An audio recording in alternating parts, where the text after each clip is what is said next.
Number 19 কি বলছে? Trump will have to live up with the infamous legacy of being one of the only 3 US commander in chief to have, এখানে chief হবে না, না commanders in chief, to have never been impeached. Impeached কথাটার মানে কি আগে একটু বলে দিই। ইমপিচড কথাটা ইমপিচমেন্ট থেকে এসছে। ইমপিচমেন্ট হচ্ছে একটা প্রসেস যার দ্বারা একটা লেজিসলেটিভ বডি কোনো একজন পাবলিক অফিসিয়াল, মানে সে প্রেসিডেন্ট বা কোনো মিনিস্টার, যে কোনো কেউ হতে পারে, প্রাইম মিনিস্টার, হুএভার, একজন পাবলিক অফিসারের এগেনস্টে কোনো চার্জ আনতে পারেন। So they can initiate a charge against a public official who could be a minister or somebody who has a special post in the government, ঠিক আছে? তো তার একটা তার এগেনস্টে কোনো একটা চার্জ আনতে পারে, এবং কে আনতে পারে সেটা হচ্ছে লেজিসলেটিভ বডি ইমপিচমেন্টের চার্জ আনতে পারে। তার মানে এখানে ট্রাম্পকে নিয়ে কথা হচ্ছে। তো ট্রাম্পের এগেনস্টে সেরকম ইমপিচমেন্টের প্রসিডিং করা হয়েছিল, সেইটাকে নিয়েই পুরো ঘটনাটা বলা হচ্ছে, ঠিক আছে? সো কি বলছে? Trump will have to live with the infamous legacy. Infamous legacy মানে কি? লেগাসি মানে হচ্ছে পরম্পরা, ঠিক আছে? ইনফেমাস লেগেসি, এবং সেটা কোনো মানে সম্মানজনক বা একটা গ্লোরিফাইড পরম্পরা না, বরং ইনফেমাস একটা পরম্পরা, যেখানে কিনা তার আগেও এরকম হয়েছে, যারা কমান্ডার ইন চিফ ছিলেন আর কি, তাদের এগেনস্টে ইমপিচমেন্টের প্রসিডিং নেওয়া হয়েছে, ঠিক আছে? তো ট্রাম্প তাদের মধ্যেই একজন, যে সেই রকম ইউএস প্রেসিডেন্টের মধ্যেই একজন যার এগেনস্টেও এরকম ইমপিচমেন্টের প্রসিডিং নেওয়া হয়েছে। So this is the whole story, ঠিক আছে? এবার তাহলে এবার আমাকে দেখতে হবে যে ভুল কোথায় আছে। এখানে বলেছে হ্যাভ নেভার বিন ইমপিচড, আবার এখানে বলে দিচ্ছে ইনফেমাস। ইনফেমাস মানেই তো যে একটা ইমপিচমেন্ট হয়েছে, মানে, এবং এটা একটা মানে ইনফেমাস ঘটনা in history, isn't it? And for him also personally. তো তাহলে নেভার বিন ইমপিচ কেন বলছে, তাই না? ইমপিচমেন্ট হয়েছে যার জন্যই তো এটা একটা ইনফেমাস ব্যাপার হলো, দাঁড়ালো, তাই না? অপশন 1 হতে পারে। অপশন 1 না, অপশন 1 তো হবে না। অপশন অপশন 1 হবে না। Yes Kalyani, would you like to say? Kalyani থেকে আগের উত্তরটা পেয়েছিলাম, একদম কারেক্ট কল্যাণী। তো এইটা কি হবে, চেষ্টা করে দেখতে পারেন। Option 3 ma'am. Absolutely correct, absolutely correct. আমি এত কম উত্তর পাচ্ছি কেন, যখন যে কটা পাচ্ছি সব তো কারেক্টই হচ্ছে। Please do respond. Okay, have ever been impeached, ঠিক আছে? হ্যাভ এভার বিন ইমপিচড, যে এরকম অনলি আরো 3 জনই আছে যাদের মতো তাকেও ইমপিচ করা হয়েছে। এই যে করা হয়েছে, ঠিক আছে, হ্যাভ বিন ইমপিচ, তো হ্যাভ এভার বিন, ঠিক আছে? তো এভার বিনটা আমাকে কিন্তু এখানে বলতেই হবে, because ever is an adverb, তার মানে হ্যাভ অলওয়েজ। এভারের এমনিতে তো মানে অলওয়েজ বা অ্যাট অল টাইমস আমরা বলতে পারি, বাট যে যতজন করা হয়েছে বা যে কজনকেই করা হয়েছে তাদের মধ্যে উনিও একজন। ওকে, আচ্ছা, তাহলে এটা হয়ে গেল। তারপরে চলে আসি নাম্বার 20 তে। কি বলেছে? দ্য মার্ডার অফ আ ভেট। ভেট মানে হচ্ছে, মানে ওই যে অ্যানিমালস দের ডক্টর যারা হন, vet, veterinaries. So the murder of a vet near Tondupally toll plaza could have been prevented if proper processes have been followed. এটা কি হবে?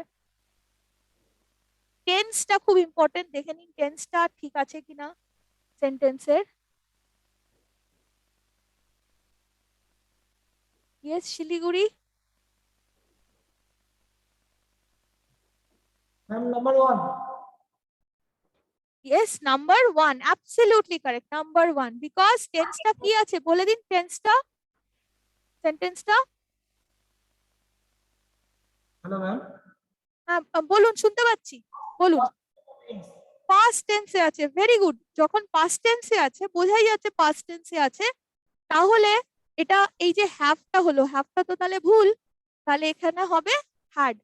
ঠিক আছে, তার মানে যদি প্রেজেন্টে থাকে পুরোটাতে প্রেজেন্ট, এবার প্রেজেন্টের মধ্যে তারতম্য থাকতে পারে, যে কন্টিনিউয়াসও আছে সিম্পলও আছে, আবার পাস্টেও তারতম্য থাকে, simple past along with past perfect যেমন থাকে, বা পাস্ট কন্টিনিউয়াস টেন্স তার সাথে সিম্পল পাস্ট টেন্সের কম্বিনেশন থাকে, কিন্তু কম্বিনেশন থাকলেও প্রেজেন্ট হলে পুরোটা প্রেজেন্ট, পাস্ট হলে পুরোটা পাস্ট, ফিউচার হলে পুরোটা ফিউচার, এই কন্টিনিউইটিটা যেন না ব্রেক করে, এটা সবসময় খেয়াল রাখতে হবে। ওকে, ma'am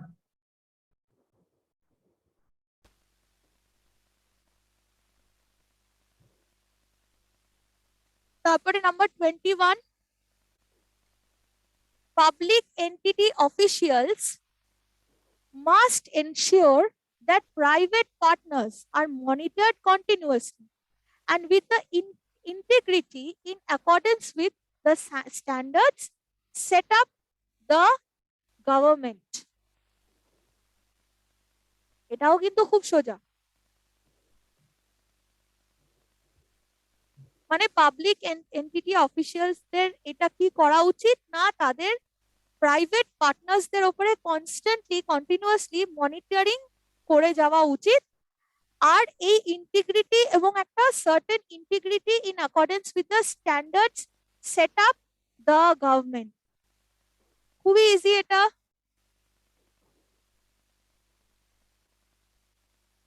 ma'am, hello ma'am, rather than, হ্যাঁ বলুন কি হবে এটা? রেদার দেন ম্যাম, অপশন 1, না, অপশন 2 ম্যাম, অপশন 2, না, 2 ও হবে না।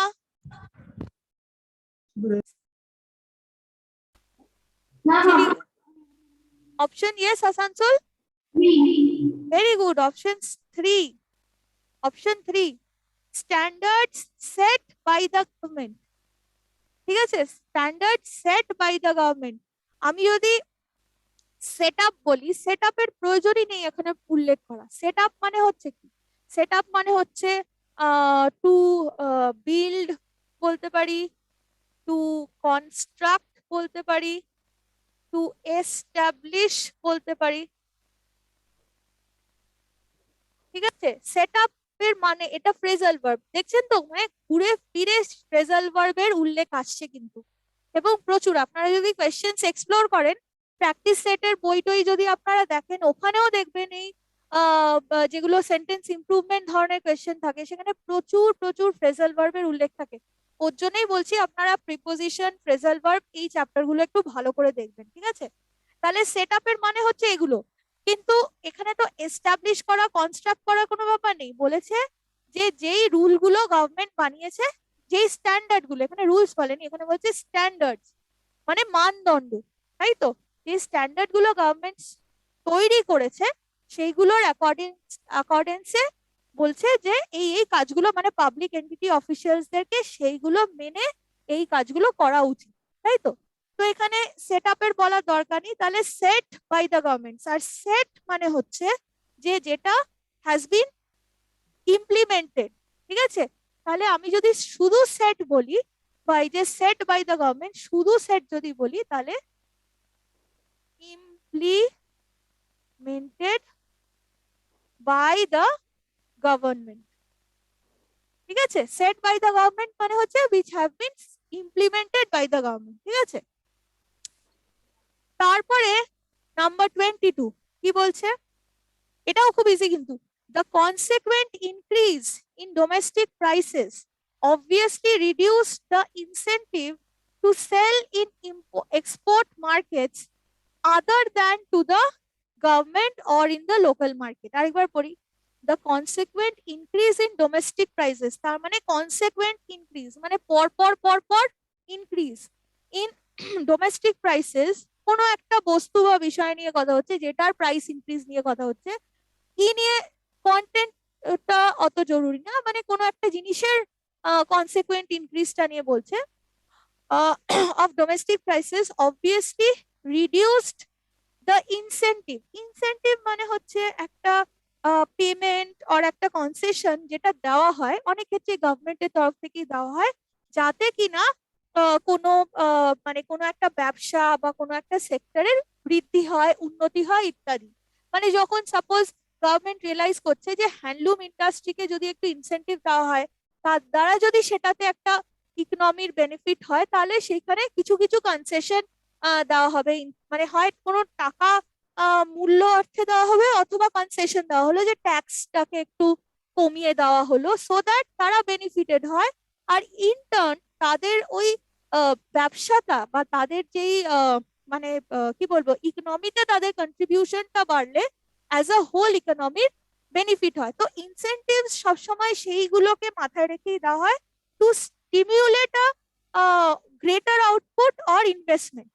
ঠিক আছে, তো সেইটা বলছে যে এই ইনক্রিজ হওয়ার ফলে যেটা হলো, in domestic prices obviously reduced the incentive to sell in export markets. তার ফলে কি হলো, এক্সপোর্ট মার্কেটে যেহেতু ডোমেস্টিক প্রাইস কোনো একটা কমোডিটির বেড়ে গেল, তাই এক্সপোর্ট মার্কেটের ইনসেন্টিভটা কমে গেল, যে এক্সপোর্ট মার্কেটে সেই প্রডিউসাররা সেল করতে যাবে, তাদেরকে সেই জায়গাটাতে আটকে দেওয়া হলো। বিকজ ডোমেস্টিক প্রাইস বাড়ছে, তার মানে কি, প্রাইস বাড়ছে মানে নিশ্চয়ই ডোমেস্টিক ক্ষেত্রে সেটা ডিমান্ড আছে। এবার যদি সেই ইন্টারন্যাশনাল মার্কেটে ছাড়তে থাকে জিনিসগুলো, তাহলে তো ডোমেস্টিক প্রাইস আরো হাই হতে থাকবে, ইজন্ট ইট সো? তাই না? সাপোজ এই যে ভ্যাকসিনস, তো আমাদের যদি দেখা যায় যে ভ্যাকসিনের দাম হু হু করে বেড়ে চলেছে, হ্যাঁ, আর আমাদের কান্ট্রি প্রডিউসার সে যদি আমাদেরকে সাপ্লাই না দিয়ে যদি ইনসেন্টিভ নিয়ে আবার ইন্টারন্যাশনাল মার্কেটে ছাড়তে থাকে, তাহলে আমাদের তো কোনোই লাভের লাভ হচ্ছে না, আর ইনসেন্টিভটা জলে যাচ্ছে, তাই না? তো তার জন্য কি করা হয়, ডোমেস্টিক প্রাইস যেহেতু হাই, তার জন্য ওই ইনসেন্টিভটাকে কমিয়ে দেওয়া হয়, লোয়ার করে দেওয়া হয় বা কাট অফ করে দেওয়া হয়, সো দ্যাট কিসের ইনসেন্টিভ, যে ইন্টারন্যাশনাল মার্কেটে যাতে বিক্রি না হয়, সো দ্যাট ডোমেস্টিক্যালি ব্যাপারটা সাপ্লাইটা ভালো হয়, সেটাকে সাপোর্ট করার জন্য, মানে নিজের ডোমেস্টিক মার্কেটটাকে সাপোর্ট করার জন্য, other than to the governments or in the local market, other than to the government or in the local market. তাহলে এটা কি আদার দ্যান হবে? কি হবে? খুবই easy. Asansol, give the answer, very easy.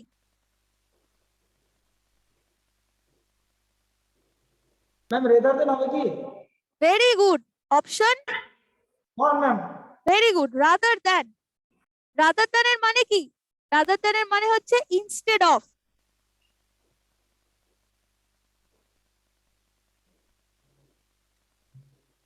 তার মানে এক্সপোর্ট মার্কেটে না সেল করে, মানে গভর্নমেন্টকে না সেল করে এটাকে করা হলো, তার মানে ইনস্টেড অফ। ঠিক আছে, instead of the government or the other local markets. বোঝা গেছে? তাহলে রাদার দ্যানটা হচ্ছে, রাদার দ্যানটা কিন্তু বোথ আমরা প্রেপোজিশন কনজাংশন দুভাবেই পাই, আর এটার মানেটা হচ্ছে যে ইনস্টেড অফ। ঠিক আছে, অ্যাজ আ প্রেপোজিশন যদি আমরা দেখি, তাহলে এটার মানে, এবং এখানে প্রেপোজিশন হিসেবেই আমি দেখবো, কেননা তারপরেই এই গভর্নমেন্ট অর লোকাল মার্কেট মানে একটা অবজেক্ট হিসেবে এসছে, তো প্রেপোজিশন ডেফিনেটলি, যার ফলে অবজেক্টটা এলো। ঠিক আছে, তাহলে এটা হয়ে গেল। আর ইনস্পাইট অফ এর ব্যাপারটা আমি আপনাদেরকে আরেকবার একটু বলে দিচ্ছি।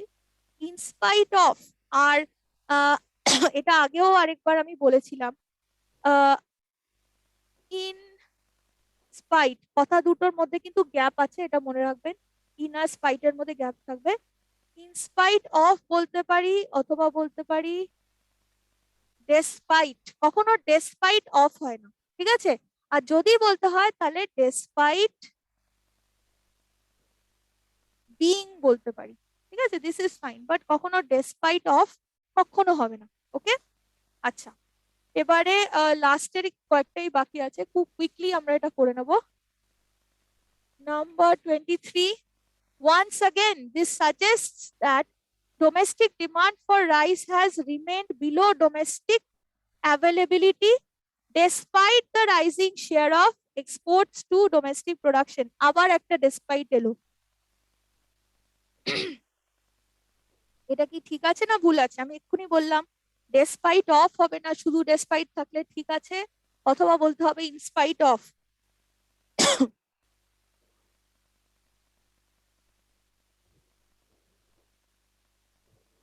আমি যদি এক একটা করে আনসার কনসিডার করি, অপশন গুলো কিভাবে আমরা কাট আউট করবো একটা একটা করে, ঠিক আছে? দেখুন, প্রথমেই বলেছে ডেসপাইট অফ, আমি কি বলেছি? ডেসপাইট অফ ভুল, তাহলে এটা ভুল। তারপরে আছে despite the share in rising, আমি কি বলছি? দ্য রাইজিং শেয়ার, তার মানে দ্য রাইজিং শেয়ার, আমি তো এখানে বলেই দিচ্ছি। এরকম ভাবে তো বলা, দ্য শেয়ার ইন রাইজিং মানে শেয়ারিং রাইজিং মানে তো কিছু না, রাইজিং শেয়ার মানে বাড়তা হুয়া শেয়ার, মানে ক্রমশ বেড়ে চলা শেয়ার, সেটাকে তো বলছি, তাই না? তাহলে এটাও হবে না, এইটার কারণে ভুল হলো। In spite of the rise of exports, সেটাও তো কোনো মানে নেই, শেয়ারের কথা তো এলোই না এখানে, শেয়ার ব্যাপারটাকে উড়িয়েই দিয়েছে। সো শেয়ার কাহা হ্যাঁ, নেই হ্যাঁ, ঠিক আছে, তাই ভুল। আর ইনস্পাইট দ্য রাইজ, আবার নো শেয়ারের উল্লেখ, তাহলে ভুল। তাহলে কি এটা? No replacement required. ওকে, তাহলে no replacement required. Then last টুতে আমরা চলে এসেছি, number 24, giving the circumstances, this is probably the easiest, ঠিক আছে? Giving the circumstances, comma, the Indian rise to dominance in global markets is explained without much difficulty, without much difficulty. আমরা কি কখনো giving the circumstances বলি? কি বলি? Kalyani, please answer, what is going to be the answer for this one?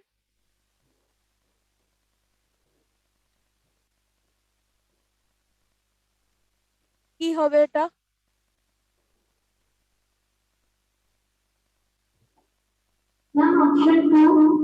Very good, very good, Asansol. And I want to see you. You are answering from beyond. Can you just stand up?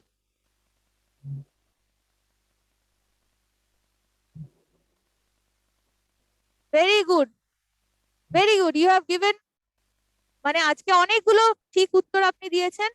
Very good, keep up the good work. আচ্ছা, তাহলে answer হচ্ছে number, কি বললাম? Number 2, ঠিক আছে? Given the circumstances, সবসময় আমরা বলি গিভেন দ্য সার্কামস্ট্যান্স অথবা গিভেন দ্য সার্কামস্ট্যান্সেস, এবং এটার মানেটা কি হয়? যে বলি না আমরা গিভেন দ্য সার্কামস্ট্যান্স যদি বলি, তার মানে হচ্ছে কনসিডারিং এভরিথিং, কনসিডারিং এভরিথিং, তার মানে considering everything the Indian rise to dominance in global market is explained without much difficulty. Okay, এটা সবসময় মনে রাখবেন, given the circumstance মানেই হচ্ছে কনসিডারিং এভরিথিং, তার মানে সবকিছুকে কনসিডার করে, ঠিক আছে? আচ্ছা, এটা হয়ে গেল। Are coming to the last one for today,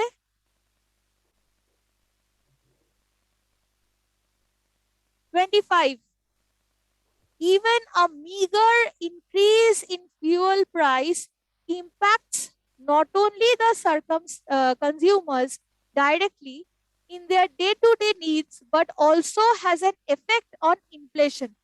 আচ্ছা, প্রথমেই বলে দিই, এই মিগার কথাটার মানে হচ্ছে সামান্য, ভেরি লিটল, ঠিক আছে? মিগার কথাটার মানে হচ্ছে MEAGRE, এটার মানে হচ্ছে সামান্য, ঠিক আছে? बहुत ही कम, very little, ঠিক আছে?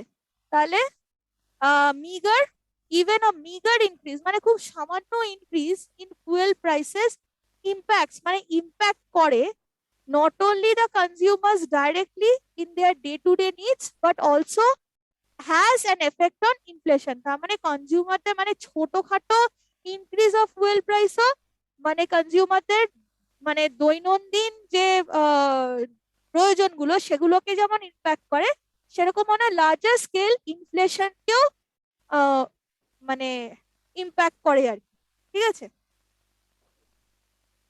সেন্টেন্সটাতে একটা অ্যারেঞ্জমেন্টের ভুল আছে, এইটুকু বলতে পারি। ভুল তো আছে কিন্তু অ্যারেঞ্জমেন্টের আছে, কি হতে পারে? Very quickly,